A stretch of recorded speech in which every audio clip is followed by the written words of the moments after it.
యేసయ్యాని ప్రత్యక్షతలో బయలుపడనే శాశ్వత కృప నాకై. దైవ కుటుంబం ధరణిలో దేవుని ప్రతిబింబం. దైవ కుటుంబం ధరణిలో దేవుని ప్రతిబింబం. శాంతి సంతోషాలకు ఇది నిలయం. ఆప్యాయతానురాగాలకు ఇక ఆరంభం. శాంతి సంతోషాలకు ఇది నిలయం.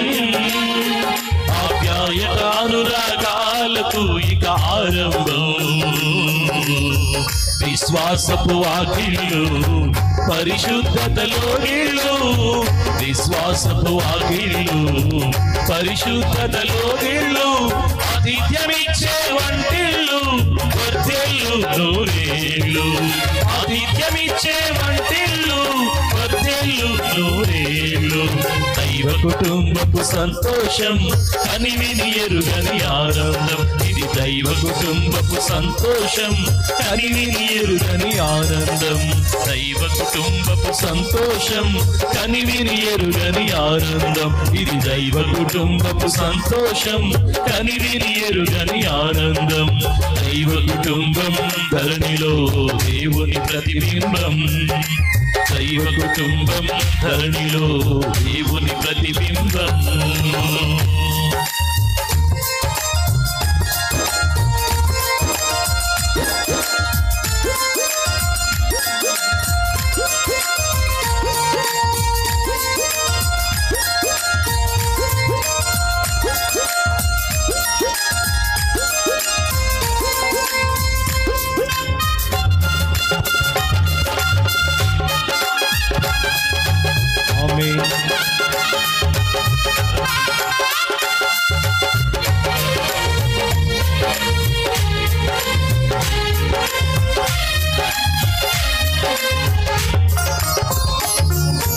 రక్షణ పొందిన కుటుంబం మోక్షపురికి సోపానం. క్రమశిక్షణ కలిగిన కుటుంబం వీక్షించు దైవ సాన్నిధ్యం. రక్షణ పొందిన కుటుంబం మోక్షపురికి సోపానం. క్రమశిక్షణ కలిగిన కుటుంబం వీక్షించు దైవ సాన్నిధ్యం. అపార్థాలు అంతరాలు లేనట్టి అన్యోన్యత. షడ్రుచుల గుమగుమలు గుబాలించు మీ ఇంట. అపార్థాలు అంతరాలు లేనట్టి అన్యోన్యత. షడ్రుచుల గుమగుమలు గుబాలించు మీ ఇంట. అష్టైశ్వర్యాలతో తులతూగే కుటుంబం. అష్టైశ్వర్యాలతో తులతూగే కుటుంబం. తరతరాలు వర్ధిల్లే కుటుంబం. మనందరి కుటుంబాలు తరతరాలు వర్ధిల్లే కుటుంబం. దైవ కుటుంబపు సంతోషం కనివిని ఎరుగని ఆనందం. దైవ కుటుంబపు సంతోషం కనివిని ఎరుగని ఆనందం. దైవ కుటుంబపు సంతోషం కనివిని ఎరుగని ఆనందం. ఇది దైవ కుటుంబపు సంతోషం కనివిని ఎరుగని ఆనందం. దైవ కుటుంబం ధరణిలో దేవుని ప్రతిబింబం. దైవ కుటుంబం ధరణిలో దేవుని ప్రతిబింబం.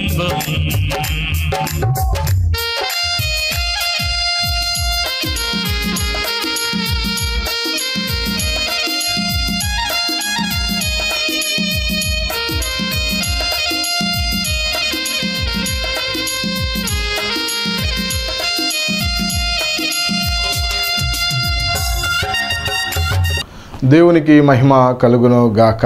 ఈ కార్యక్రమం చూస్తున్న మీ అందరికీ నా హృదయపూర్వకమైన వందనాలు. పరిశుద్ధ గ్రంథంలో నుండి మత్తయి సువార్త 4వ అధ్యాయము 12వ వచనం. యోహాను చెరపట్టబడిన యేసు విని గలిలయకు తిరిగి వెళ్ళి నజరేతు విడిచి జెబూలూను నప్తాలి అను దేశముల ప్రాంతములలో సముద్ర తీరమందలి కపెర్నహూమునకు వచ్చి కాపురముండెను.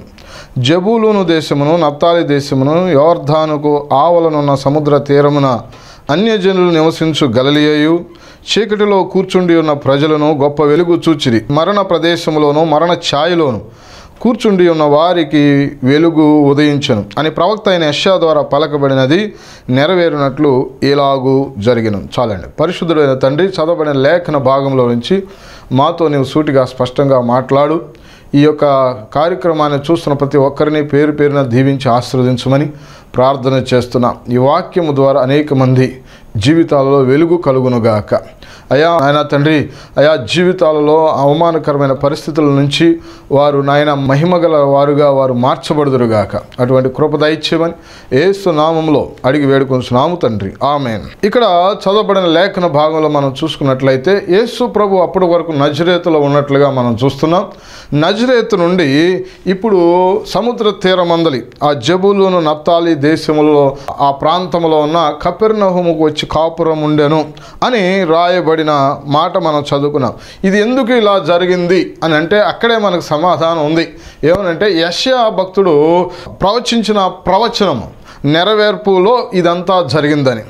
ఏంటి జబూలూను నప్తాలి ప్రదేశాలు ఎందుకు ఈ రీతిగా చీకటిలోను మరణ ప్రదేశంలోను మరణ ఛాయలో ఎందుకు వెళ్ళిపోయినాయి, మరణ ఛాయలో ఎందుకు వారు ఉన్నారు అని అంటే వారు చేసిన దేవునికి అయిష్టమైన క్రియలను బట్టే, వారి పితరులు చేసిన భయంకరమైన దేవునికి వ్యతిరేకమైన స్థితిలో ఆరాధనలు లేదా వ్యతిరేకమైన స్థితిలో నడిచిన ప్రవర్తన జీవితాన్ని బట్టే వారి జీవితాలలో ఈ రీతిగా చీకటి అలుముకుంది. ఆ ప్రదేశాలలో భయంకరమైన చీకటి, ఆ ప్రదేశాలలో మరణం తాండవిస్తూ ఉంది. ఇక్కడ రాయబడి ఉంది, చీకటిలో కూర్చుండి ఉన్న ప్రజలు గొప్ప వెలుగును చూశారు.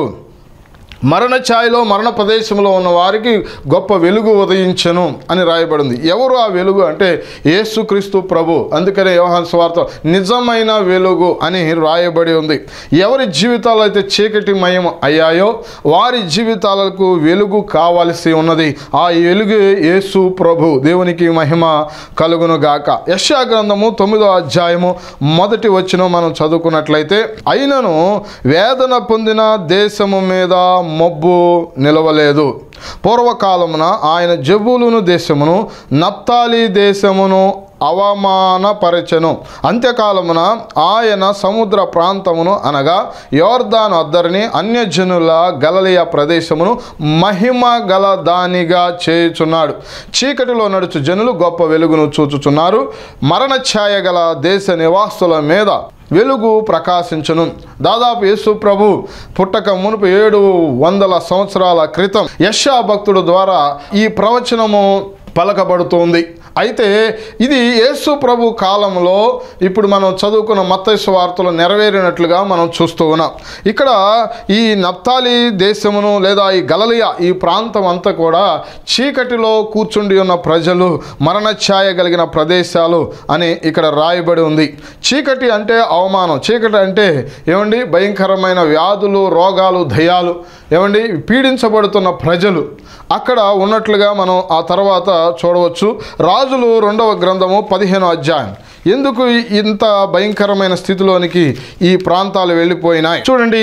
రాజులు 2వ గ్రంథము 15వ అధ్యాయము 29వ వచనం. ఇశ్రాయేలు రాజైన పెకహు దినములలో అష్షూరు రాజైన తిగ్లత్పిలేసెరు వచ్చి ఈయోను పట్టణమును, అబెల్బేత్మయక పట్టణమును, యానోయహు పట్టణమును, కేదేషు పట్టణమును, హాసోరు పట్టణమును, గిలాదు దేశమును, గమనించండి గలిలయ దేశమును, అంతేకాదు నప్తాలి దేశం అంతయును పట్టుకొని అచ్చట నున్న వారిని అష్షూరు దేశమునకు చెరగా తీసుకొని పోయెను. ఈ ప్రాంతాలలో అష్షూరు రాజు వచ్చి అష్షూరు దేశానికి ఇశ్రాయేలులను చెరగా తీసుకువెళ్ళిపోయారు. ఇది పూర్వపు చరిత్ర అన్నమాట అండి.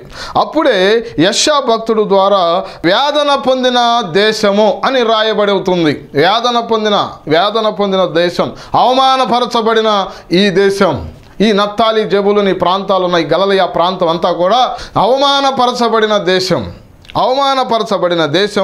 అవమానానికి లోనైన దేశం, ఏమండి ఇబ్బందులకు లోనైన, హింసకు లోనైన దేశం, చెరకు లోనైన దేశము ఇప్పుడు మహిమ గల దానిగా దేవుడు చేస్తున్నాడు అని యెషయా భక్తుడు ప్రవచించిన ఆ ప్రవచనము నెరవేర్పు జరిగిన సందర్భాన్ని మనము చదువుకున్నాం. దేవునికి మహిమ కలుగునుగాక. ఇంతకీ వీళ్ళు అవమానపరచబడటానికి గల కారణం ఏమిటయ్యా అంటే, దేవుడు వీరిని నా సొత్తైన ప్రజలుగా, ఇశ్రాయేలీయులు నా సొత్తైన ప్రజలు అని వారిని ఎన్నుకున్నాడు, ఏర్పాటు చేసుకున్నాడు. కానీ వారు దేవుని మాట వినకుండా, దేవుని యందు భయభక్తులు కలిగి జీవించకుండా, కొంచెము దేవుళ్ళో ఉంటూ కొంచెమేమో అటు లోకంలో బ్రతుకుతూ ఉన్న ప్రజలండి.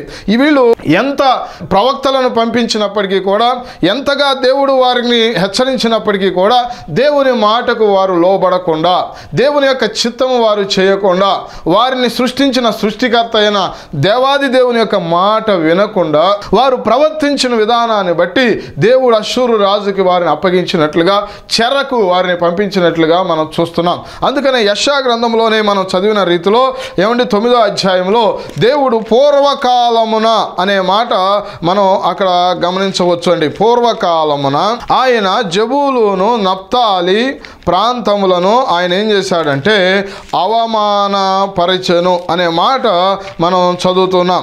ఆయన మన అవమానాన్ని తీసివేసేవాడు కానీ పూర్వకాలం ఆయన జబూలూను దేశమును నప్తాలి దేశం అవమానపరచెను అనే మాట మనం ఇక్కడ చదువుతున్నాం. ఎందుకని అవమానపరిచాడంటే, దేవుడికి అయిష్టంగా జీవిస్తూ, ఎంత చెప్పినప్పటికీ వినకుండా లోకంలో జీవిస్తూ, వ్యతిరేకంగా దేవుడికి వ్యతిరేకంగా నడుస్తూ ఉన్న ప్రజలండి వీళ్ళు. అందుకనే వీరిని దేవుడు ఆ రీతిగా ఇబ్బంది పెట్టినట్లుగా, లేకపోతే అవమానపరిచినట్లుగా మనం చూస్తూ ఉన్నాం. తర్వాత ఇప్పుడు అంత్యకాలమున అనే మాట అక్కడ చదువుతున్నాం. 9వ అధ్యాయం 1వ వచనంలో అంత్యకాలమున ఆయన సముద్ర ప్రాంతమును అనగా యోర్దాను అద్దరిని, అన్యజనుల గలిలయ ప్రదేశమును ఇప్పుడు ఎలా చేయబోతున్నాడంటే మహిమ గల దానిగా చేయుచున్నాడు. దేవునికి మహిమ కలుగును గాక. ఆమేన్. హల్లెలూయా. ఇక్కడ గమనించండి ప్రియులారా, ఏ జీవితాలు అయితే అవమానపరచబడినో, ఏ పరిస్థితుల్లో అయితే నీవు నిందలు అవమానాలకు గురి అయ్యావో అక్కడే దేవుడు, అదే స్థితిలో నుంచి దేవుడు నిన్ను లేవనెత్తి నిన్ను మహిమ కలిగిన వారిగా దేవుడు చేయగలిగిన సమర్థుడు, శక్తిమంతుడు. ఎప్పుడంటే ఇక్కడ రాయబడిన మాట ప్రకారం చీకటిలో నడుచు జనులు గొప్ప వెలుగును చూచుచున్నారు. చీకటిలో నడుస్తున్న జనులు మరణ ఛాయ గల దేశ నివాసుల మీద వెలుగు ప్రకాశించెను. దేవునికి మహిమ కలుగును గాక. హల్లెలూయా. ఆ వెలుగు ఎవరో కాదు, నజరేయుడైన యేసు ప్రభు అని మనం ఇంతకు ముందు చెప్పుకున్నామండి.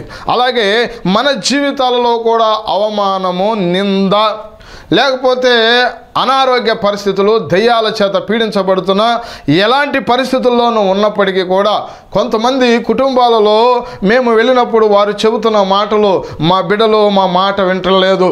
మొన్న ఒక తల్లిగారు వచ్చి చెబుతుంది ఏమనంటే, వారి యొక్క కుమారుడు వివాహం అయినది, 2 పిల్లలు పుట్టారు, చిన్నపిల్లలు. కానీ ఆ కుమారుడు బాగా తాగి వారి యొక్క భార్యను కొట్టటము, అంతేకాదు పిల్లలను సరిగ్గా చూసుకోకుండా ఉండటం, దానిని బట్టి ఆ తల్లిని కూడా గోడకేసి కొట్టి చాలా ఇబ్బంది పెట్టి ఆ కుటుంబం ఇప్పుడు సరిగ్గా లేదు, సమాధానకరంగా లేదు. కాబట్టి ఇక్కడ గమనించండి ప్రియులారా, ఇదే చీకటి. మానవత్వం ఉన్న మనుషులు అయితే అలా చేయరు కదండి. అయితే ఇక్కడ గమనించవలసింది ఏమిటంటే, వారిని పట్టిన ఆ దురాత్మ, వారిని పట్టిన ఆ దయ్యము కుటుంబంలో నెమ్మది లేకుండా, వారికి నెమ్మది లేకుండా చేస్తుంది, వారి కుటుంబస్తులకు కూడా నెమ్మది లేకుండా చేస్తుంది. అలాగే ఇక్కడ కూడా వీరు కూడా చాలా భయంకరమైన చీకటిలో ఉన్నారన్నమాట అండి. ఏంటి ఆ చీకటి? ఒకసారి మనం మత్తయి సువార్త 4వ అధ్యాయము, మత్తయి సువార్త 4వ అధ్యాయము 23వ వచనం అండి. యేసు వారి సమాజ మందిరంలో బోధించుతూ దేవుని రాజ్యం గురించిన సువార్తను ప్రకటించుచు ప్రజలలోని ప్రతి వ్యాధిని, అంటే ఆ ప్రాంతంలో ఉన్న ప్రజలు ఎలా ఉన్నారంటే వ్యాధిగ్రస్తులుగా ఉన్నారు, రోగమును స్వస్థపరచుచు గలిలయ అందంతటా సంచరించెను, ఆయన కీర్తి సిరియా దేశమంతటా వ్యాపించెను, నానా విధములైన రోగముల చేత. అక్కడ నానా విధములైన రోగాలు ఉన్నట్లుగా మనం చూస్తూ ఉన్నాం. వేదనల చేత ప్రతి ఒక్కరు హృదయాలలో కూడా వేదనలు ఉన్నాయి. వారు పీడించబడుతూ ఉన్నారంటండి. వేదనల చేత పీడించబడుతూ ఉన్నారు. అంతేకాదు వ్యాధిగ్రస్తులుగా ఉన్నారు. అంతేకాదు దయ్యము పట్టిన వారు, చాంద్ర రోగులు, అంతేకాదు పక్షవాయువు గలవారిని వారు ఆయన యొద్దకు తీసుకొని రాగా ఆయన వారిని స్వస్థపరిచెను. దేవునికి మహిమ కలుగునుగా. ఇదే చీకటండి. ఎప్పుడైతే యేసుక్రీస్తు ప్రభు ఆ ప్రాంతానికి వెళ్ళాడో ఆ ప్రాంతంలో ఉన్న ప్రతి వ్యాధి కూడా తొలగిపోతుంది. దేవునికి మహిమ కలుగును గాక. హల్లెలూయా. అంతేకాదు వారిలో ఉన్న ప్రతి రోగము స్వస్థపరచబడుతుంది. నానా విధములైన రోగాలు స్వస్థపరచబడుతూ ఉన్నాయి. అంతేకాదు వేదనల చేత పీడించబడుతున్నవారు గొప్ప విడుదల పొందుకుంటున్నారు. దయ్యాల చేత పీడించబడుతున్నవారు గొప్ప విడుదల పొందుకుంటున్నారు. వ్యాధిగ్రస్తులు స్వస్థపరచబడుతున్నారు. చాంద్ర రోగులు స్వస్థపరచబడుతున్నారు. పక్షవాయువు గలవారు కూడా స్వస్థపరచబడినట్లుగా చూడండి. వారు ఆయన వద్దకు వారిని తీసుకొని రాగా ఆయన వారిని ఏం చేశాడంటే స్వస్థపరిచెను. స్వస్థత అనే దానికి ఏమండి అటు మానసిక రోగం ఉంటుంది, శారీరకమైన రోగం. ఏ రోగమైనా, ఎలాంటి పరిస్థితి అయినా, ఎలాంటి దయ్యము పట్టిన వారినైనా దేవుడు వారిని స్వస్థపరిచినట్లుగా మనం చూస్తూ ఉన్నాం. చీకటిలో ఉన్న ప్రజలు, మరణ ప్రదేశంలో ఉన్న ప్రజలు, ఇప్పుడంటే మరి టెక్నాలజీ పెరిగింది, మెడికల్స్ ఏమండి చక్కగా వైద్యం అందుబాటులో ఉంది. మరి దాదాపు 2000 సంవత్సరాల క్రితం అయితే ఏమండి అంతగా వైద్యం లేదు. అప్పుడు ఏమండి రోగాలు వస్తే ఇక మరణమే శరణ్యములాగా ఉండేది. అలాంటి పరిస్థితుల మధ్యలో దేవుడు వారి పక్షముగా అక్కడికి వెళ్ళి నజరేతును విడిచి కపెర్నహూము అనగా గలిలయ ప్రాంతానికి వెళ్ళి అక్కడ వారి మధ్య కాపురం ఉన్నాడంటాడు. వారి మధ్య ఉన్నాడు ఆయన. వారి మధ్య ఉండి వారిలో ఉన్న చీకటిని తొలగిస్తున్నాడు. ఆ మరణ ప్రదేశంలో ఉన్న, మరణ ఛాయలో ఉన్న ప్రజలకు విడుదల కలగజేస్తూ ఉన్నాడు. అది ఎట్టి వ్యాధి అయినప్పటికీ కూడా అక్కడ రాసింది ప్రతి వ్యాధిని, అది ఎలాంటి భయంకరమైన వ్యాధి అయినా, మరణకరమైన రోగమైనా ప్రతి వ్యాధిని ఆయన స్వస్థపరుచుకుంటూ వచ్చాడు. అంతేకాదు దయ్యము పట్టిన వారికి విడుదల ఇచ్చాడు. చాంద్ర రోగులు స్వస్థపరిచాడు. పక్షవాయువు కలిగిన వారు సహితము స్వస్థత పొందుకున్నట్లుగా మనం చూడగలుగుతున్నాం. దేవునికి మహిమ కలుగును గాక. హల్లెలూయా. అంతేకాదు పితరుల నుండి వచ్చిన శాపాన్ని కూడా ఆయన కొట్టివేసేసాడు. దేవునికి మహిమ కలుగును గాక. పితరులు భయంకరమైన, దేవునికి అయిష్టమైన ఏమండి వ్యర్థమైన ఆరాధనలు జరిగిస్తూ ఏమండి దేవుడికి కోపము తీసుకుని వచ్చారు. అలాగే మన పితరులు చేసినవి కూడా మన మీద అవి వేలుబడి చేయకుండా ఉండాలి అంటే దేవుని యొక్క వెలుగు మన మీద ప్రకాశింప చేయబడాల్సిందే.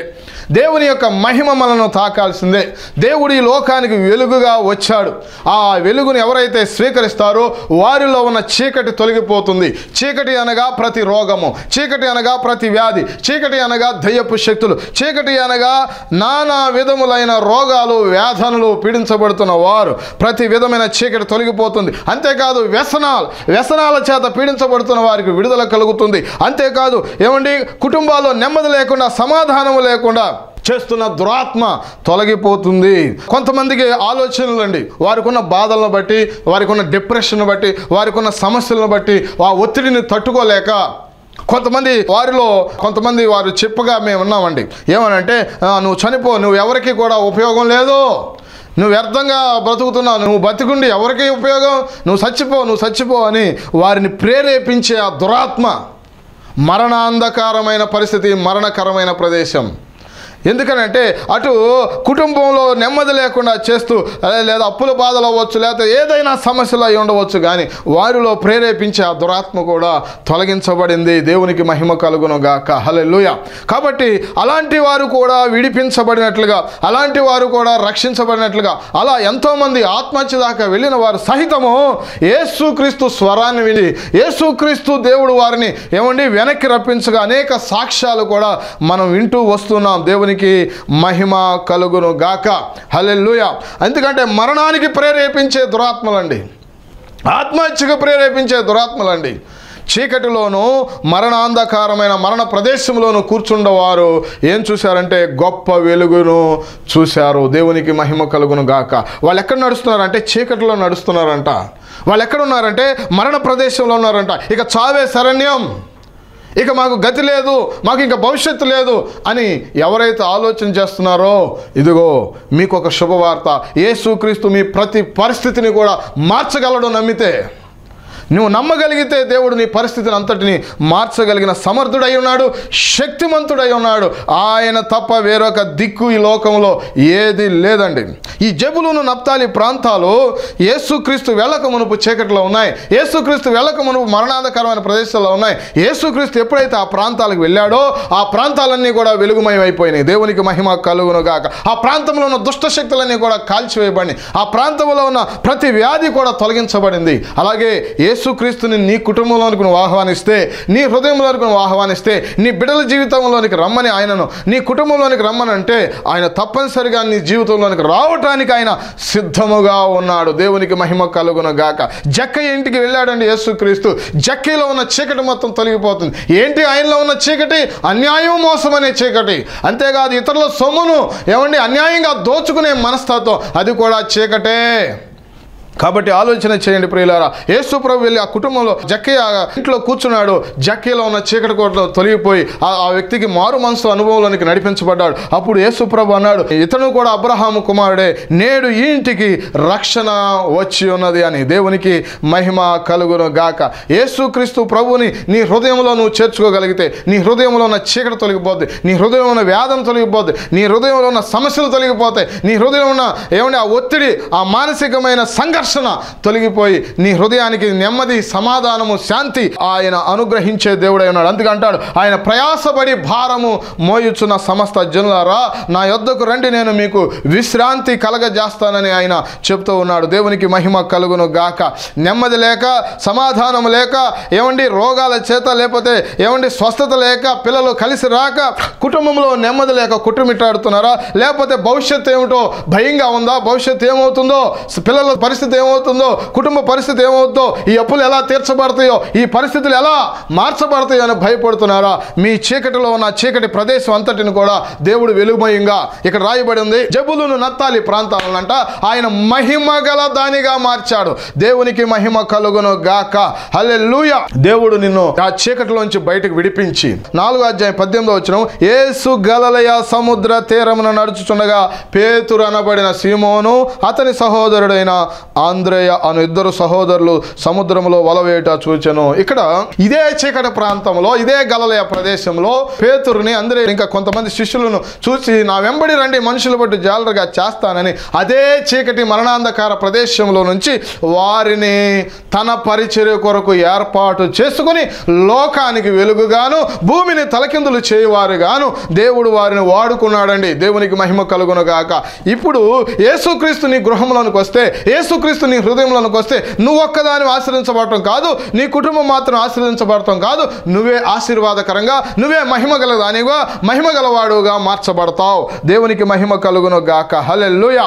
ఎందుకనంటే ఆయన మన జీవితాలను సంపూర్ణంగా మార్చి, మన జీవితాల్లో ఉన్న ప్రతి శాపపు కాడిని విరగొట్టి, ప్రతి రుగ్మతలను, మానసిక శారీరక రుగ్మతలను విరగొట్టి, ప్రతి విధమైన మనల్ని పీడిస్తున్న దురాత్మ శక్తుల మీద నుంచి గొప్ప జయము మనకు అనుగ్రహించి మనలను కూడా అనేక మందికి ఆశీర్వాదకరంగా దేవుడు చేయగలిగిన సమర్థుడు. దానికి నిదర్శనం ఇక్కడ పేతురు, యోహాను, పేతురు, ఆంద్రేయ వీళ్ళందరూ కూడా ఆ ప్రాంతంలో ఉన్న ప్రజలే, ఆ ప్రాంతంలో ఉన్న ఆ శాపపు కాడి ఉందా ఆ చీకట్లో ఉన్న ప్రజలనే దేవుడు బయటకు రప్పించాడు.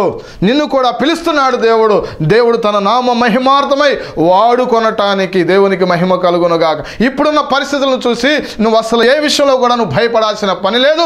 వీటన్నిటినీ కూడా నువ్వు ధైర్యంగా ఎదుర్కొని నిలబడి వాటిని జయించి తిరిగి దేవుని యొక్క నామ మహిమార్థమై, ఆయన సాక్ష్యార్థమై అనేక మంది ఎదుట దేవుడు నిన్ను వాడుకొనబోతున్నాడు. దేవునికి మహిమ కలుగును గాక. దేవుని యొక్క కృప ఆవరించును గాక. దేవుని యొక్క శక్తి నిన్ను ఇప్పుడే తాకును గాక.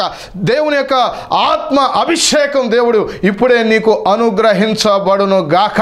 అటువంటి కృప దేవుడు సమృద్ధిగా అనుగ్రహించి ఈ మాటలు మనకు ఆశీర్వాదకరంగా దేవుడు చేసి నిన్ను నీ కుటుంబాన్ని వర్ధిల్ల చేసి ఆశీర్వదించి ఉన్నతమైన స్థితిలో దేవుడు నిలబెట్టి తన నామ మహిమార్థమే రానున్న రోజుల్లో నీవే గొప్ప సాక్ష్యము చెప్పే రీతిలో బూది గంతముల వరకు నాకు సాక్షులై ఉంటారు అని చెప్పబడిన మాట నీ కుటుంబంలో నీ జీవితంలో దేవుడు నెరవేర్చును గాక.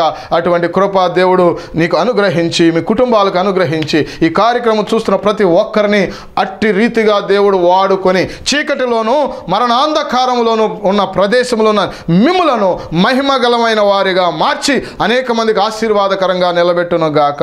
అటువంటి కృప దేవుడు అనుగ్రహించి నడిపించును గాక. ఆమేన్. ప్రార్థన చేసుకుందాం.